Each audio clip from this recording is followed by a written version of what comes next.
Nuggets from the Golden City, item 2, and we're calling this one Sounds of Rossland. And from the title I would observe that perhaps Rossland was a very noisy town.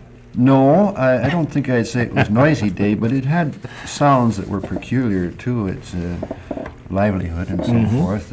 I guess every town or city has certain sounds that sort of tick off the time of day for the inhabitants. Well, what was unique about Rossland then, as far as sounds are concerned, do you think? Well, we're talking now of the years when the mines were running, of course. And one of the steady sounds that you had day and night was the old rope drive compressor, which is sitting up on our museum lot right now. And it had a steady beat that went day and night. It wasn't a really noisy, offensive sound. It was more of a whoomp, whoomp, whoomp, whoomp. And you just, it got to be like the beat of your heart, I suppose. Yeah, but it was there, and it was sort of a comforting sound.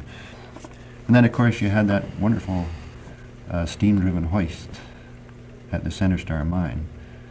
And during the operating shifts, I remember as a kid, it was always a wonderful thing to watch the steam plumes come up from the exhaust, and you'd hear the wheels rattling on the head frame as the skip went down 2,000 feet to the bottom of the shaft. Right. And these were sounds of industry on the hill.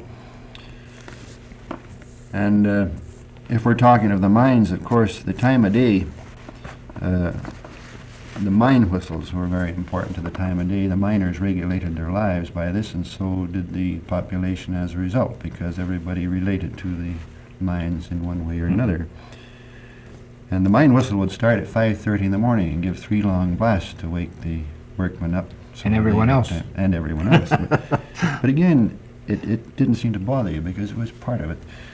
And then at 6 o'clock, they'd blow 2 blasts, and this meant, well, it was time you were up and getting your breakfast and your lunch bucket packed. Yeah. And if you didn't make it by the time the single blast blew at 7 o'clock, you were late for work. And as I said, the day was punctuated pretty well by these whistles. It blew again at noon, and then at 12:30, much the way it does here in the trail at the smelter right now. And then at 3:30 in the afternoon. That meant 2 things. It meant the miners were going to get off shift. It also meant the kids were going to get out of school. I see. School used to get out at 3:30. Yes.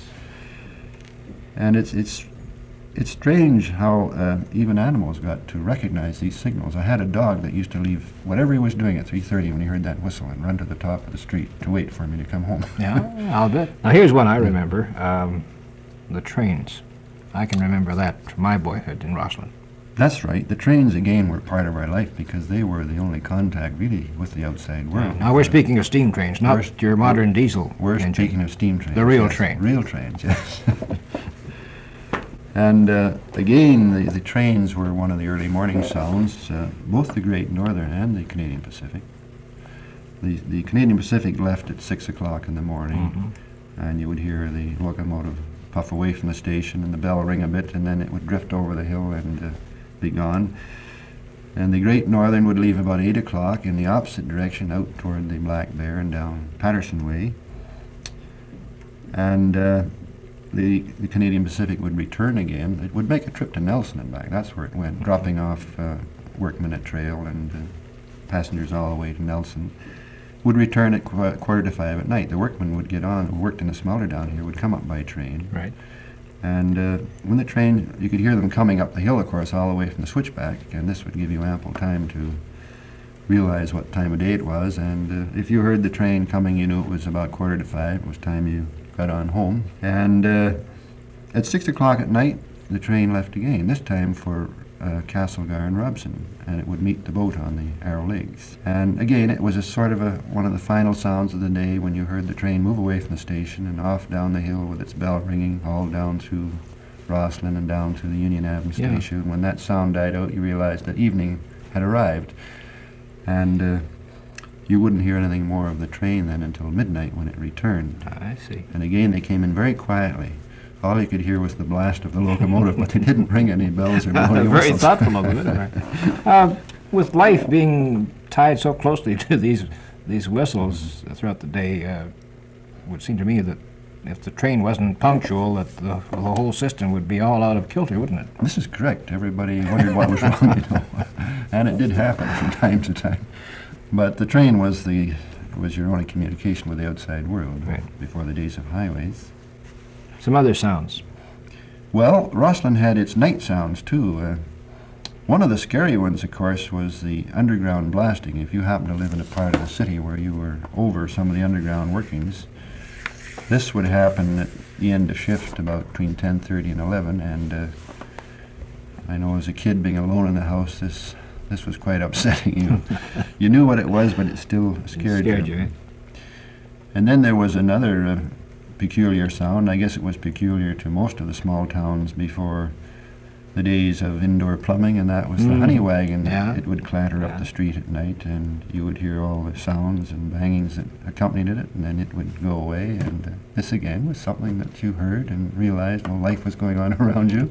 And then, of course, the one that raised alarm in people's minds was the fire bell, the City Hall bell. That's before we had the Okay, siren. now here's one of the biggest disappointments of my life, and I'm going to admit it to everybody in Rossland, the council included, when they took out the bell and put in the horn. Yes, we lost something. There's no Really? doubt about it. That was We really did. quite a change. That's right. Because that fire bell, again, it was the City Hall bell. It was used for both purposes, but again, it punctuated the daily life. It rang at 7 in the morning, and then it rang again at noon, and then it rang at 1 o'clock, and then it rang at 6 in the evening. The reason for that, I am told, is that it was the warning for the ladies of the red curtains to go back and get off the main street. They were not supposed to be seen for the rest of the evening. That was very diplomatic. It's very diplomatic. Nice going, Jack. And then at the end of the day, of course, they had the curfew, which in those days was enforced. At 9 o'clock in the summer, when that curfew rang, the children had to be in off the street. Yeah, I remember that. And When I it was was a youngster. enforced, too, as I Yeah, recall. that's true. That's true. Okay, and some of the special occasions. Well, let's see. Winter was kind of Well, a of special course, thing in Rossland. winter had its own special sounds, yes. And they were very pleasant sounds because it was the sound of sleigh bells, as you remember. The horse-drawn vehicles in the winter, each team, of course, had its individual bells. It was quite a musical sound. Something, again, we've lost in life. That's true. That's right. And also, the rattle of harness in the snow and the creak of the runners on the snow in the winter as the teams went by. These are all sounds that we won't hear anymore. And the horses' hoofs pounding the snow, as they went into the livery stables and out again. A far cry from automobile exhaust. Well, we have an energy crisis. We maybe get back to the horse. We might get back to horsepower, yes. But you were talking of special occasions. One of the very special occasions, of course, was New Year's Eve, and this is when all the sounds of Rossland came into play.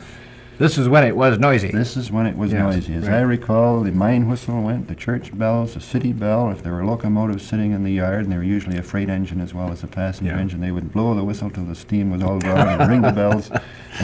You really knew the new year had arrived.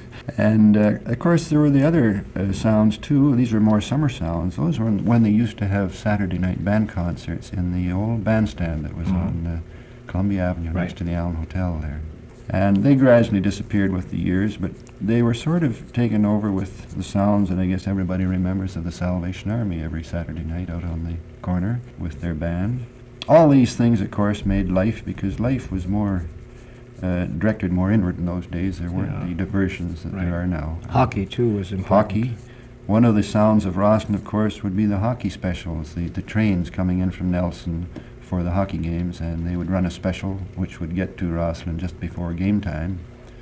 And the knowing ones would, of course, you could hear the trains as they came all the way up the valley from the switchback, and when you knew just where the train was, you knew that that was time to put your hat and coat on and start for the arena if you were going to get a seat. Because soon as the train touched the station, there would be a wave of humanity leave the train and race along 2nd Avenue there that if you got in the way, you'd be mowed down like a herd of bison. But these are all the sounds that made the Golden City. Well, here again, getting back to the trains. When we lost the trains, I think we lost a rather important facet of life, in this area at least, We did. We lost something that sort of held us together, really. Right. But it's gone now, and of course things are all modernized. Well, as we said on our first program when we closed, we'll do it again. Those were the days. And we'll have more to say about Rossland, the Golden City. We continue with nuggets from the Golden City here on CJAT FM. My guest on the series, Jack McDonald of the Rossland Museum.